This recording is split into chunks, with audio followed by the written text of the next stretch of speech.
time now for Mark Meets, and tonight, why do people commit some of the darkest crimes, including murder?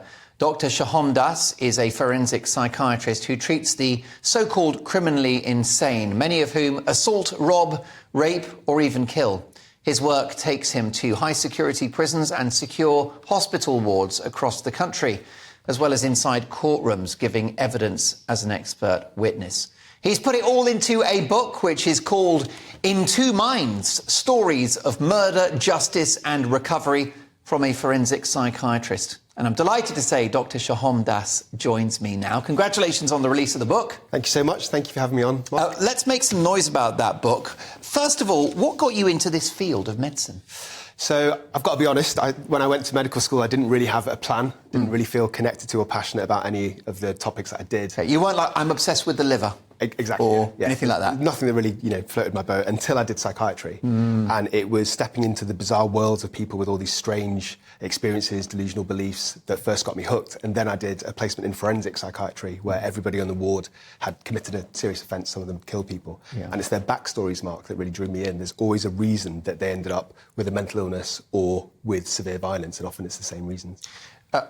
Who are some of the worst offenders you've met? What have been the worst crimes? I think the one that really stands out to me is one that I talk about quite early on in my book. It's a young 18-year-old girl, I call her Yasmin in the book, it's not her real name, and she became completely psychotic almost out of the blue. She had these delusional beliefs about her young nephew, a 2-year-old boy who she was babysitting, and she smothered and killed him. And in her mind at the time, she didn't understand what she was doing. She had these delusional beliefs that he had demons inside of him, and she thought she could reincarnate him. So that's a perfect example of a tragic story that's clearly driven by mental illness. Yes, and what's happened to that woman is something physiological. She's not probably, looking at her history, a bad person. Something's gone wrong in the brain. Absolutely, and I think that's quite a hard concept for some people to accept. She's somebody who didn't have any kind of previous violence, no criminology, no antisocial behaviour. She didn't even really have any previous mental health issues until a few weeks before she committed the killing. So, again, that's not somebody, as you say, that's evil, that's antisocial. It's just something that happened in the country. And also she hadn't been groomed online or indoctrinated in any way.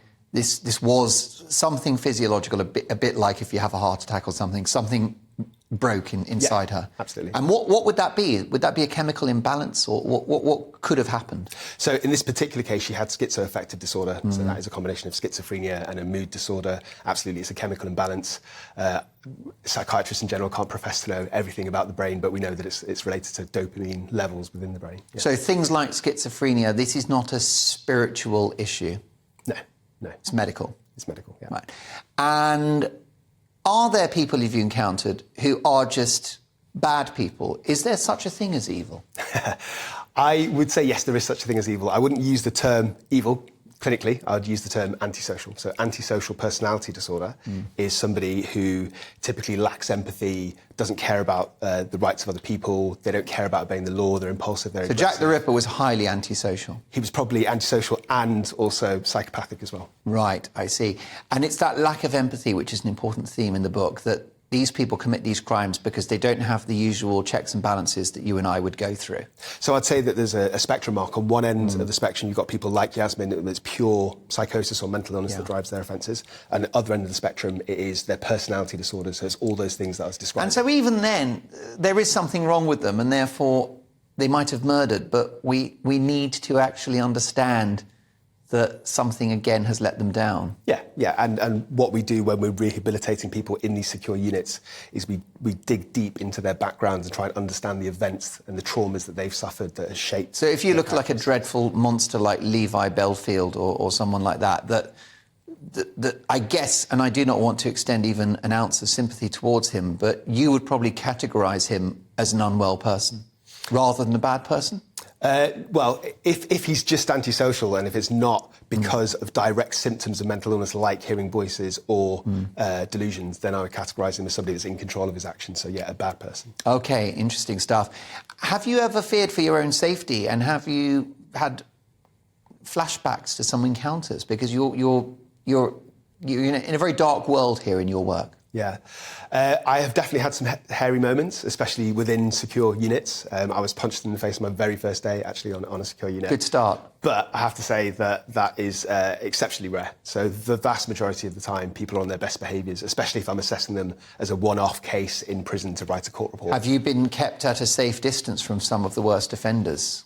Yeah, so if I go to prison and if there's somebody who's just uncontrollably violent, then they'll usually be on something like a 3-man unlock, which means that there has to be 3 prison officers surrounding them at all times before they can even leave their cell. A 3-man unlock? 3-man unlock, yeah. My goodness, that's quite the manoeuvre, isn't it? So you've had your Jodie Foster experience at Silence of the Lambs, walking through a prison, having people snarling at you. Can somebody that's committed a murder or a heinous crime be cured? Can they be rehabilitated? In theory, yes. So if it is driven by something like schizophrenia that we were talking about before, then in theory you can medicate them, take away those symptoms. If it's not, if it's something to do more with their personality, then it depends whether they want to change, whether they have insight, whether there's factors like drug and alcohol abuse, impulsivity that can be controlled through therapy. And sometimes these people who are psychotic, who don't have empathy, are good actors, aren't they? And they can be very convincing that they have changed, and you've got to look out for that too. Very manipulative people. Yeah, so not psychotic people, but psychopathic people are extremely cunning, manipulative, deceitful by definition. Charming. Charming, absolutely. Yeah, and you'll be like, there's nothing wrong with this guy, let him out. He's a legend.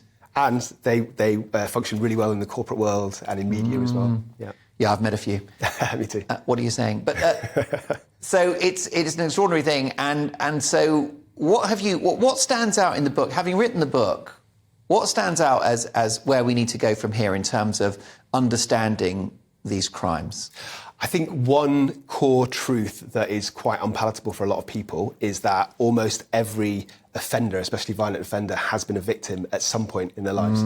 They've either experienced physical, sexual or emotional abuse, poverty, homelessness, drug abuse. It's really rare for somebody to commit regular violence and to not have that in their background. Yes, and therefore they're just doing unto them or unto others what was done to them. Yeah, in many cases. You repeat the pattern, you model what you know. And I guess your job is to try to break that pattern if you can. Yeah.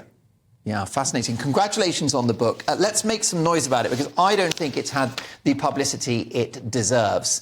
So let's remind you that this book is called In Two Minds, Stories of Murder, Justice and Recovery from a Forensic Psychiatrist. It's Dr. Sohom Das. Thank you so much for joining us. Lovely to meet you.